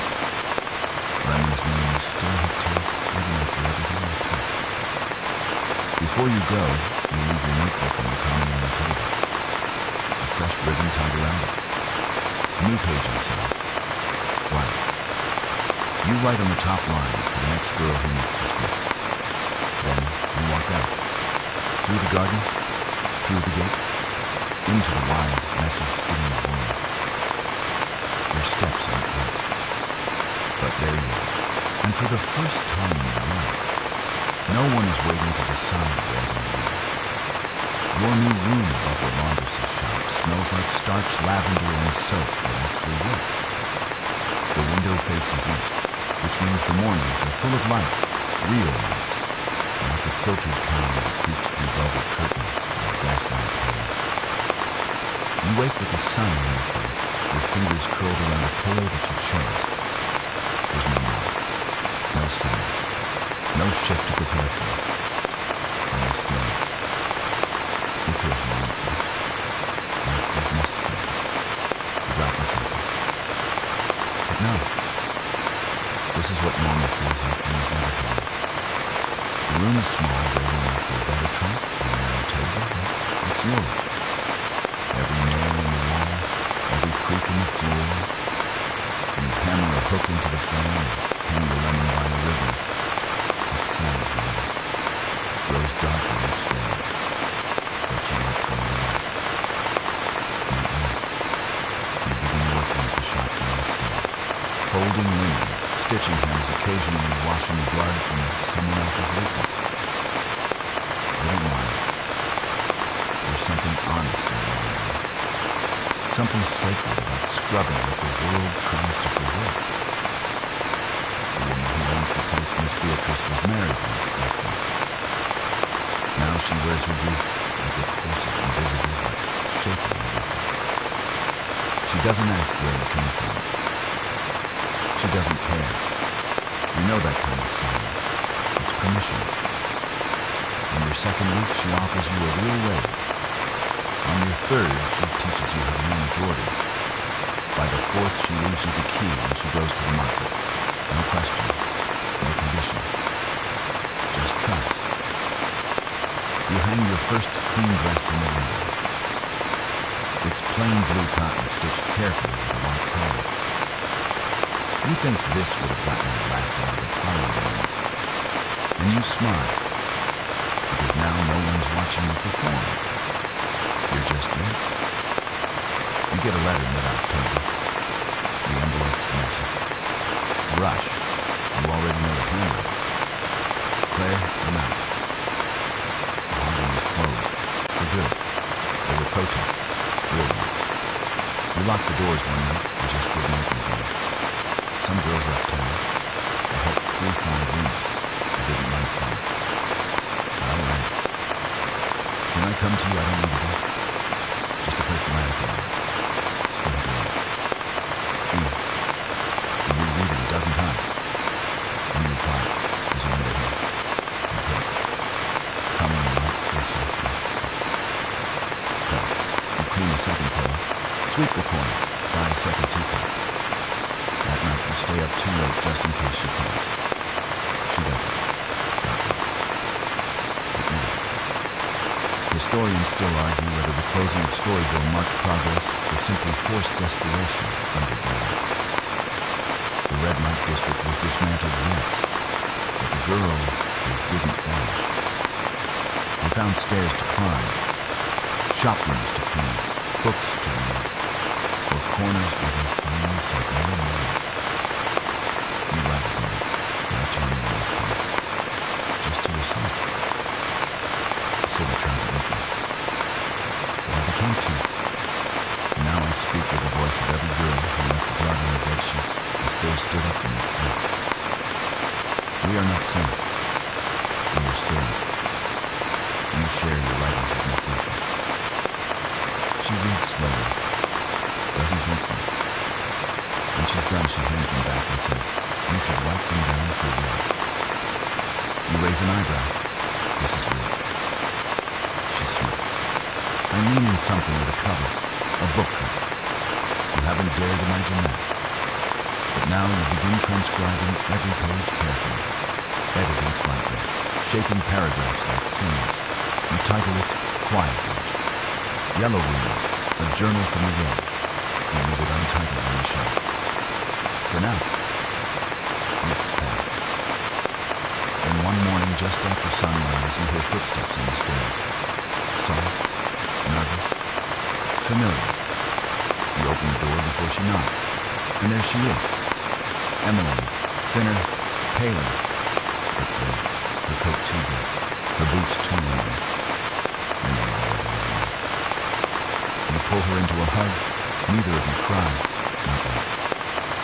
But later, after tea, after lemon slices, after silence, and this time it will be safe.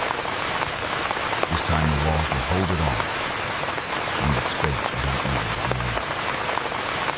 Emmeline drops her bag beside your trunk and curls up on the floor like she's still in someone's attic. You have to coax her into taking the bed, and the blanket, and the tea. She accepts all three with the hesitation of someone who's only ever known kindness and kind of peace. But you don't charge her. You just sit across from her cross-legged holding your own cup. Steam curls between you like smoke on an invisible flame. She watches the lamps swing gently by the window. You kept it, she says. You know. You brought it back to me. Her eyes are glassy, but she doesn't cry. Not yet. Instead, she reaches into her coat pocket and pulls out something small, a torn corner of a flyer, folded tight. When she opens it, you see your words written in pencil. Your words. You are not the velvet. You are not the ash. You are the spark that stays lit even in the dark. You wrote this, she says. You taped it to the dresser mirror. I read it every night until the morning fell. You take it from her, gently flattening it on the tape. You both stare at it for a long time. The next few days unfold slowly like a She helps you at the laundress's shop, folds linens, learns to stitch again. Her fingers are clumsy from months of cold, but you got her. The other girls, Beatrice, Tess, and the new one, Millie, treat her with the same quiet grace they gave her. No question. Just time. Just work. Just time. On her third night, she finally cries. It's not loud. Just the soft hiccup in pain. Her body's trying to remember what anything feels like. You sit beside her on the floor and let her speak. It wasn't just the clients, she says. It was the waiting. The way the door always creaked before something bad happened. The way the stairs always sounded like someone walking toward your body before you were ready. You know it. Because you remember. You remember how dread could live in floorboards. You don't try to fix it. You just let her say it. She sleeps easier after that. You begin writing again, not just in a notebook, but in a proper ledger Beatrice gives you. You copy the best pages from Yellow Rooms, polish them. Emmeline reads them aloud at night, sometimes changing the names, sometimes leaving them blank, for girls you haven't met yet. She starts to write her own. You catch her one morning hunched over the edge of the table, scribbling in crooked lines. That is not desperate. You've just survived long enough to open the right door. You grin. That's better than mine. She smirks. It's yours too. You take long walks together now. Down streets that once watched you pass with hunger. Past buildings that still carry the memory of gaslight and broken promises. But now you pass with shoulders squared, heads high, names intact. Sometimes you pause outside what's left of storage. Empty storefronts, boarded windows, a few men still loiters at the roasts. Emmeline throws a lemon on the steps. He bounces harmless and rolls into the bed. Neither of you speak, but you both feel it. Closure. Historians won't write about this moment. They'll debate ordinances, quote morality laws, list closing dates. But they won't mention two girls standing where they were once sold, reading their peace needed silence. You return home and see two dresses matching, except hers was pocket. You insist. She laughs. For lemon. For letters, you say. And freedom. She stitches a small tag into the hand that belongs to no one. You weep. Your throat tightens. Then you ask, can we write this down? The next week, you visit a printing shop on Royal Street. The owner is a small man with thick glasses and thick fingers. He reads your first few pages and says, no one will buy this. You say, it's not for sale. He pauses, then says, good. You leave it 20 copies, hand-sewn binder, paper that smells like clay and glue. Emmeline carries the box like it's simple. You leave them in cafes, sewing shops, train stations. Each one signed simply Claire and Lee. No last names, no history, just infantry. One day a girl knocks on your door. She's 15, wearing old boots and a shawl too thin for the weather. She holds your book in one hand. You're the ones who wrote this? You know. She doesn't ask to come in, but she does. And you put the kettle on. because the house is small, but the doors are open, and the window faces east. And the name still fits in the window. The seasons turn slowly now. The city shifts around you, but you've carved out a place that feels like your own. Not perfect, never perfect, but alive. The laundry shop hums quietly during the day. The garden grows wild in the backyard. And the nights, well, they are yours to keep. You and Emily sit by the window each evening, reading letters that arrive from girls you never met. They write from Memphis, Baton Rouge, even New York. They send scraps of poems, drawings, recipes, and drawings. You keep everything. Sometimes you read them aloud. Once a girl sent a pressed violet with a note for courage when the nights are long. You pressed it into your journal next to a page that reads, "Courage is not the absence of fear. It's the will to light a candle anyway." Your hands have stopped shaking. Your breath doesn't catch so often. You laugh more. Quietly, but often. One afternoon, a man walks into the shop. Not a customer. Just a visitor. He carries an old camera and a notebook. He says he's a historian, collecting stories before they disappear. You're suspicious at first, but he listens. Really listens. When you speak, your words fill the room like warm light. He asks if you'll let him record your story. You say yes. Not because you want the fees, but because you want the truth told. You want every girl who ever lived behind velvet curtains to be seen, to be named, to be remembered. You tell them about Mahogany House, the senator, the fire, the lemons, the letters, the girls who vanished, and the girls who fought to keep their names alive. You're not saying that. Says history is often written by women. You say that sometimes it's written by the survivors. That night, you write a final entry in your journal. There was a harlot in the city that tried to erase me. But I am more than their stories. I am every name whispered behind closed doors. Every hand that held a needle. Every breath that whispered, "I am here. This is my cup. I survive. And I will take it until the world listens." You close the book. Look out the window. The city is quiet, the gas lamps cast a long soft shadow. You smile. Because your story is finally through. The years pass. You build a life stitched together from fragments of pain and resilience. Your name, Claire, becomes more than a whispered secret. It grows into a quiet anthem. You help other girls find rooms, jobs, and sometimes even hope. Not all make it, but some do. You hold their hands in the darkest nights, remind them that lemons mean survival. One day a young woman helped return. She carries a baby wrapped in a faded shawl. You hold the child, gently wondering if the little one will grow up hearing the stories you fought to preserve. Your fingers trace the soft curve of her cheek. You whisper a promise. This world will remember you. The city changes around you, but the memory remains. In dusty archives and faded photographs, the girls of Mahogany House and Storyville live on. Not as statistics or shadows, but as stories.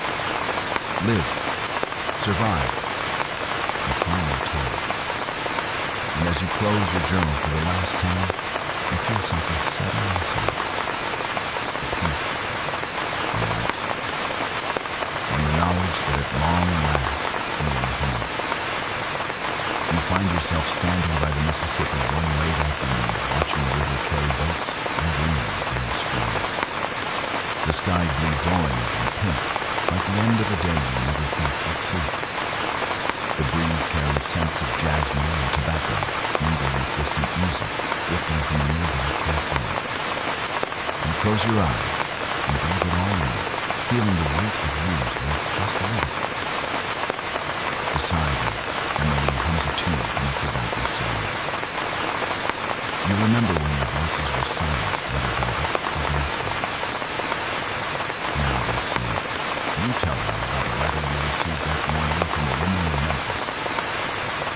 She writes that she's opening a shelter for women just like you women who've walked through fire and darkness, carrying lemons in their pockets and hope in their hearts.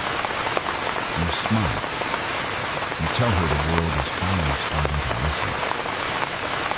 As the sun dips below the horizon, you make a promise to yourself to keep telling the stories that were once too dangerous to speak aloud, to honor the girls who lived, loved, and sometimes died in the sea, to write the history no one else dared to write. Because this is your story, and it will not be forgotten. Winter settles in softly, dusting the city with cool breaths and whisper of change. You find yourself teaching sewing classes at a community center, now sharing the skills that once kept your fingers busy as shadows move. Young women with bright eyes gather around you, eager to learn not just stitches, but stories. Tales of survival courage and quiet strength found in mending more than just hair. One afternoon, a girl shyly raises her hand and asks, "Did you really live in a place like Mahogany House?" You pause, fingers stilling on the thread. The question carries both fear and fascination. "Yes," you say softly, "and that's why I'm here." The class falls silent, the weight of your words settling like the first snow. Later, Emmeline and you walk through the quarter, the streets alive with festival lights and laughter. You watch families share meals on stoops, children chasing fireflies in the warm air. You realize how far you've come from the girl hiding behind curtains to a woman who holds her own. You carry the lemon pendant around your neck and the talisman of endurance. Sometimes, when the night is still, you trace its surface and remember the girls who came before you. Their names, their dreams, their unspoken prayers.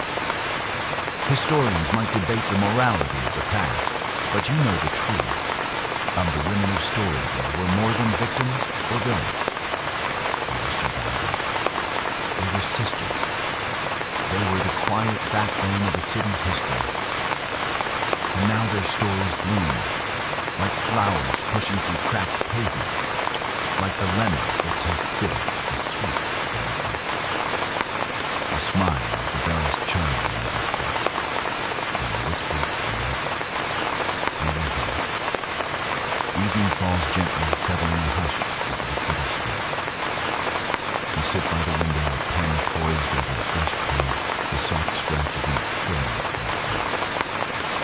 Your heart beats steadily now, no longer a frantic drum, but a slow, purposeful rhythm. A knock interrupts your thoughts. Emmeline steps inside, carrying a bundle wrapped in linen. She unwraps it to reveal a stack of letters and photographs, some faded, some crisp, all precious. "These came through love," she says softly. "From the girls we helped, from the girls we couldn't." You smile, touched by the weight of connection. Each letter a lifeline, each photo a testament. Faces bright with hope, hands folded in prayer eyes, gleaming with determination. You trace one photo, a young woman with a fierce smile holding a bouquet of wildflowers. You don't know her name, but you feel her story. You feel her fate. Together, you and Emmeline read the letters aloud, voices blending with the night's gentle breeze. Stories of new beginnings, quiet victories, and the relentless pursuit of freedom. You realize those voices, once silenced, now echo through time, carried on paper memory with hope. You write in your journal, "We are not shadow. We are light, breaking through cracks. We are stories told and retold forever, burning bright. The candle flickers, casting dancing shapes on the walls." You close your journal, feeling the weight of history and the promise of tomorrow. You look at Emmeline, her eyes reflecting the flame's glow. "We're home," you whisper. And for the first time, it feels true. The days grow longer, and with them, your courage grows stronger. You begin volunteering at the local women's shelter, a place where stories are shared and whispered, tears, and occasional laughter. The women who come through the door carry their own some sharper, some sweeter. You listen, you comfort, you remind them that you're more than the past they escaped. One afternoon, a young woman named Celeste arrives. Her eyes are wary, her hands clenched tight, like she's holding on to every last shred of herself. You recognize that look, the fight to survive, the desperate hope for more. You take her under your wing, teaching her to sew, to read, to write her own story. She is quick, hungry, and fierce. You're not alone, you tell her. Not anymore. She smiles, the first genuine one you've seen in weeks. The city's streets pulse with new life as jazz notes float from corner to corner. You and Emily stroll beneath gas lamps that no longer cast ominous shadows, but instead dance with the promise of dawn. You pass the old Mahogany house now boarded up its secrets not long. You stop and for a moment remember the girl you once were, you scared, desperate. Then you look at Emily. You know what you say. She nods. And you keep going. Historians may never capture the full truth of your life. But you know anyway. You are more than survival. You are legacy. You are history. In this story, your story is just beginning. The city begins to heal slowly like a wound covered in soft moss. You watch as neighborhoods change, as old haunts disappear and new places bloom. The girls who once walked the shadows step into sunlight, sometimes hesitantly, but always full. You and Emily open a small workshop tucked between a bakery and a bookshop. It's modest, just a room with windows that open wide, shelves lined with fabric and threads, and a table with stories and stitches intertwined. Women come to learn, to share, to reclaim what was lost. You teach them not just how to sew, but how to stitch their lives back together. Sometimes the lessons are painful. Old fears resurface ghosts, lingering fears. But the room fills with laughter, resilience, and whispered dreams. You write in your journal, we are the daughters of fire and earth. We rise again and again. One day a letter arrives from a historian who found your printed journals in a rare bookshop. She writes of plans to preserve your story, to share it widely, so the voices of Mahogany will never be forgotten. You smile, thinking of the girls who never had a voice, and the power of words to give it life. The lemon pendant swings gently by the window, catching the afternoon sun. It's no longer a symbol of survival or love. It's a beacon, a light, a promise. The past is held close, but the future is yours. And you know it. You sit quietly in the evening, the city humming softly beyond your window. The years have softened the edges of your stone, but they haven't erased it. You trace your fingers over the long path, smooth, calm, and warm. It's been with you through darkness and dawn, through whispers and screams, through loss and love. You think of the girls who shared this path, their laughter, their pain, their fierce refusal to be forgotten. You think of Ruth, Odette, Sadie, Clara, Emily. Their names rise like a chorus in your mind, steady and strong. You write the final words in your journal. We were more than shadows, more than whispers. We lived, we loved, we fought. And now at last, we are home.